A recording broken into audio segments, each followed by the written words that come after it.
বেশ 2-3 দিন পরে একটা সুন্দর ব্লগ ভিডিও নিয়ে চলে এসেছি। সবার প্রথমে দেখো আমার মাম্মা কি সুন্দর লুচি বেলছে সবার সাথে।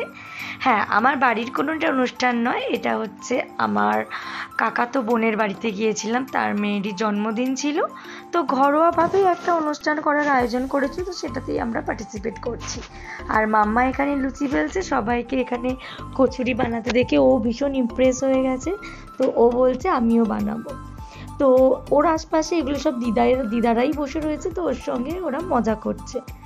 তো আমাদের গ্রাম সাইডে কি হয়, মানে ছোটোখাটো অনুষ্ঠান, হুট বলতে ছুট, 12 মাসে 13 পার্বণের মতো লেগেই থাকে।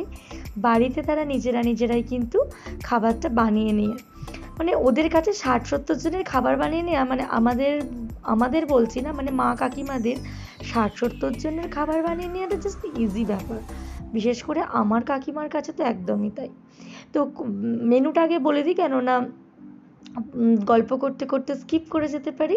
কচুরি, ভাত, ছোলার ডাল, পনির দিয়ে, তারপরে তোমার চিকেন, চাটনি, পাঁপড়, মিষ্টি সব রকমই মোটামুটি ছিল খাবার দাবার। সাথে বাচ্চাদের জন্য কিন্তু রিটার্ন গিফটও ছিল। খুবই ছিমছামের ওপরে ছিল, কিন্তু ভীষণ ভালো লেগেছে। এটা ওদের করার কোনো প্ল্যানই ছিল না, শুধুমাত্র বার্থডে গার্লের বন্ধুদেরকে নিয়েই করার কথা ছিল, কিন্তু তার মধ্যে লিস্টে কিন্তু আমরাও ঢুকে পড়েছি। তার সাথে সাথে বেশ কিছু লোকজন হয়ে গিয়েছিল। তো শ্রেণিকার বার্থডেতে অনলি ওর বন্ধুদেরকেই ইনভাইট করার কথা ছিল।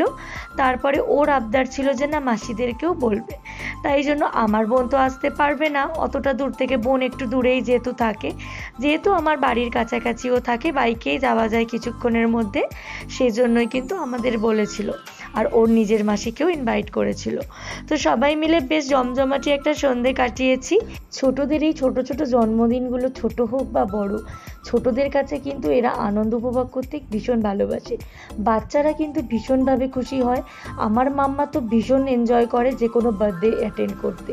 তো যাই হোক, আর একটা কথা বলে রাখি, আমার মাম্মারও কিন্তু বার্থডে আসছে, এবং যত বন্ধুর বার্থডেগুলোতেও যায়, বা যখনই কারো বার্থডেগুলোতেও যায়, ও কিন্তু আমার কাছে এসে বলে আমার বার্থডেটাও করবে কিন্তু মাম্মা।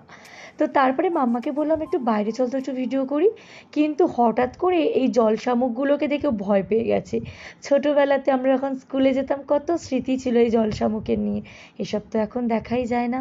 তো চলো ঝটপট করে মাম্মাকে খাইয়ে দিই, কোথাও গেলে তো আবার নিজে নিজে ঠিক করে খেতে পারে না, তাই হাতে নিয়ে আমিই খাইয়ে দিই। ওরও ঘুম পেয়ে গেছে, তো চলো দেখা হচ্ছে।